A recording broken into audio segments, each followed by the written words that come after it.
Et cette fois, on va parler des facteurs de risque, évidemment, pour les maladies du cœur. Entre autres, encore une fois, on accueille Mme Josée Giguère, directrice générale de la Grande Région de Québec, et également M. Denis Saint-Pierre. Il est formateur senior depuis 10 ans et il travaille pour la formation Prévention Secours Incorporée. Mme Giguère, M. Saint-Pierre, bienvenue. Bonjour. Mme Giguère, on l'a abordé un petit peu lors de la première entrevue vis-à-vis de la situation et l'histoire de M. Lévesque. Les facteurs de risque, c'est quoi exactement? Facteurs de risque pour les maladies cardiovasculaires, le tabagisme, évidemment. L'obésité qui contribue à plein d'autres facteurs. Alors, l'obésité contribue à l'hypercholestérolémie, l'hypertension artérielle, le diabète de type 2, qui sont tous des grands facteurs de risque. Mais ensuite de ça, vous avez l'hérédité. Oui. Certaines personnes sont plus prédisposées. Il y a l'âge, évidemment. Là. Plus on avance en âge, là, plus les facteurs de risque augmentent. Alors... OK. Dites-moi, on est en 2012. La clientèle dangereuse actuellement pour les maladies du cœur? C'est les adultes de 50 ans et plus. Oui. Les maladies cardiovasculaires, les AVC sont responsables de 2 des 3 principales causes de décès prématurés au pays. Donc, ce sont ces gens-là qui sont le plus à risque. Mais nos jeunes, en ce moment, souffrent beaucoup d'obésité. On dit que l'obésité a triplé au cours des 30 dernières années. Et ça porte nos jeunes à risque de développer des maladies cardiovasculaires pour le futur. Et même, il y a des grandes chances que ces jeunes-là vont avoir une longévité plus courte que celle de leurs parents. Ce serait une première là, dans l'histoire de l'humanité. Habituellement, la longévité augmente de génération en génération. Alors, si rien n'est fait, ces jeunes-là sont très à risque. À suivre. À suivre. Alors, il faut que leur alimentation s'améliore. Alors, il faut que nos jeunes soient plus actifs physiquement également. Plus disciplinés. Pour accepter le changement, finalement. Oui, en fait, c'est un effort de société, je pense. Là. Ouais. OK. Est-ce qu'on va réussir à l'obtenir, à réussir à faire ça? Il y a beaucoup d'efforts qui sont mis dans ce sens-là. Okay. Alors, puis nous, entre autres, à la Fondation des maladies du cœur, on a un grand volet prévention et promotion de la santé. Et de plus en plus, on va être actifs là, auprès des jeunes là, pour les inciter à adopter des modes de vie sains. OK. Monsieur Saint-Pierre, grosso modo, on se ramasse dans une situation critique. Comment ça fonctionne, le RCR, pour sauver une vie? Je pense que tout à l'heure, dans l'entrevue, ils avaient très bien résumé les gestes à poser. Donc, le premier geste, c'est dès qu'on constate qu'une personne est en arrêt cardiaque, qu'elle ne respire plus normalement ou qu'elle ne respire plus du tout, le 911. Donc, la première des choses. Ces gens-là sont spécialisés, sont formés pour aider les gens qui appellent, puis, et en plus, ils vont diriger l'ambulance le plus rapidement vers les lieux. C'est ce qu'on veut, hein? On veut avoir de l'aide le plus vite possible. Okay. Donc, ça, c'est le premier geste à poser. Tout le monde est capable de le faire. C'est 3 chiffres. En fait, c'est 2, 9, 1, 1. Okay. Donc, une fois que c'est fait, c'est réglé pour ce dossier-là.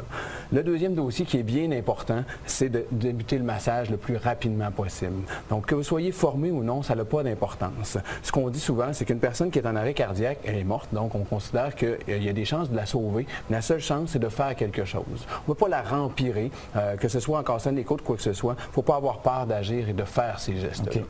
Donc, le massage en soi, il est excessivement simple. Ce qu'on veut, en fait, c'est de comprimer la poitrine à peu près d'au moins 5 cm pour justement permettre une circulation sanguine dans les organes vitaux.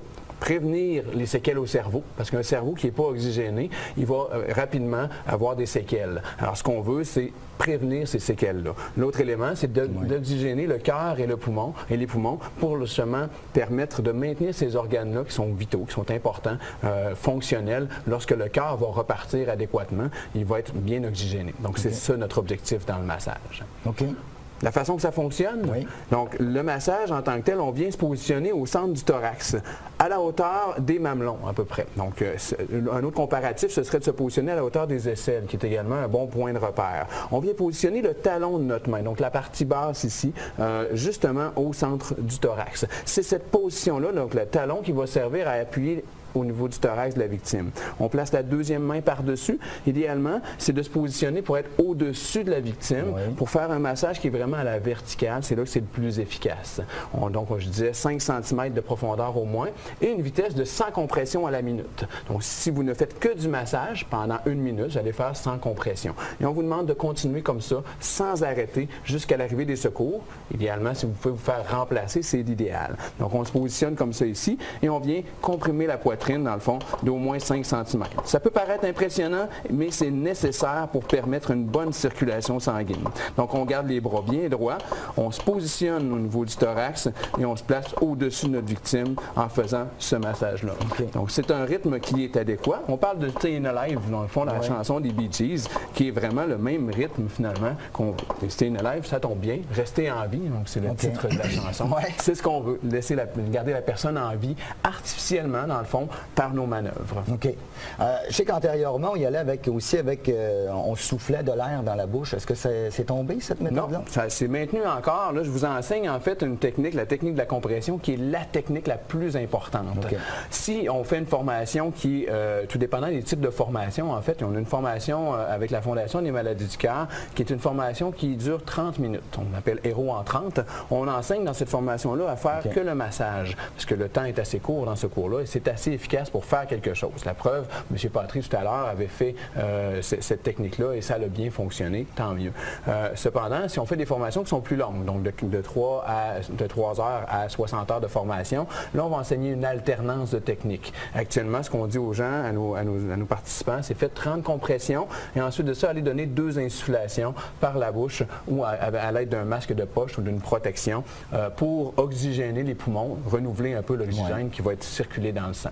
Donc, c'est une alternance entre 30 compressions et 2 insufflations à ce moment-là qu'on va faire. OK. Je sais qu'il y a d'autres techniques aussi. On parle de défibrillateurs. Pour le bénéfice de nos téléspectateurs, ce serait possible pour vous de nous faire une petite démonstration? Oui, certainement. En fait, il y a plusieurs modèles de défibrillateurs qui existent. On en voit de plus en plus dans les endroits publics, dans les sites, des endroits sportifs. Donc, ce qu'on veut, en fait, avec le défibrillateur, c'est d'ajouter le chaînon manquant. Actuellement, il y a des défibrillateurs dans toutes les ambulances au Québec, mais il y en a de plus en plus dans les endroits publics parce que ce qui fait la différence, c'est que cet appareil-là, on perd 10% des chances à sauver quelqu'un à chaque minute. Alors, l'ambulance, dans bien beau vouloir se diriger le plus vite possible sur les lieux, ça prend trop de temps, finalement, pour une victime. Alors, la plupart du temps, on ne réussit pas à les sauver, justement à cause du délai. Donc, si on a ça sur les lieux, c'est là où ça fait vraiment la différence. Donc, je vous laisse aller. L'optique, c'est de démarrer le défibrillateur. Essentiellement, c'est très, très simple. Normalement, vous avez un bouton pour le partir. Donc, dans ce cas-ci, le bouton est juste ici. L'appareil, après ça, nous dit quoi faire. Appelez les secours immédiatement. Donc, c'est fait pour tous les vêtements de la poitrine du patient. Intervenir simplement. Donc, je retire les vêtements de la poitrine du patient. Ici, je ne déchirerai pas, mais normalement, on pourrait le découper. Une paire de ciseaux, on pourrait avoir à ce moment-là une paire de ciseaux qui nous servirait à ça. Pour ouvrir le sachet. Donc, il y a un sachet dans lequel il y a des électrodes. Ici, c'est des électrodes de pratique. Donc, on administre... Illustration sur les électrodes.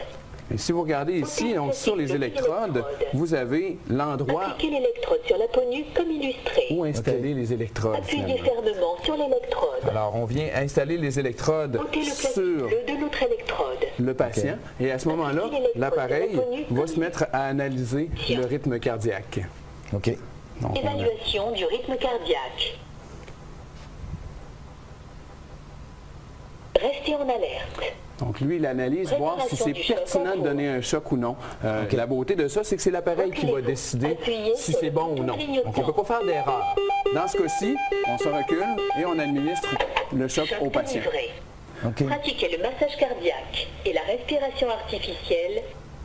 Donc, c'est très, très simple. À ce moment-là, l'appareil nous dit pas à pas chaque étape pour que justement on ne fasse pas d'erreur et l'appareil va déterminer si c'est bon ou non de lui donner un choc. Donc ça enlève vraiment un stress total à la personne qui a manipulé? Tout à fait. Les gens, lorsqu'on fait la formation, lorsqu'ils comprennent que l'appareil est sécuritaire, ils sont vraiment étonnés de voir la simplicité de tout ça et qu'ils ne peuvent pas faire d'erreur. Donc ça les porte d'autant plus à faire les gestes, à faire les gestes qui sauvent des vies dans le fond. OK. Est-ce qu'on peut utiliser cette même façon de procéder-là avec un jeune enfant? Dans le cas d'un jeune enfant, donc on parle de 1 à 8 ans par exemple, on va utiliser la défibrillation. Idéalement, il y a des électrodes pour enfants qu'on utiliserait à ce moment-là.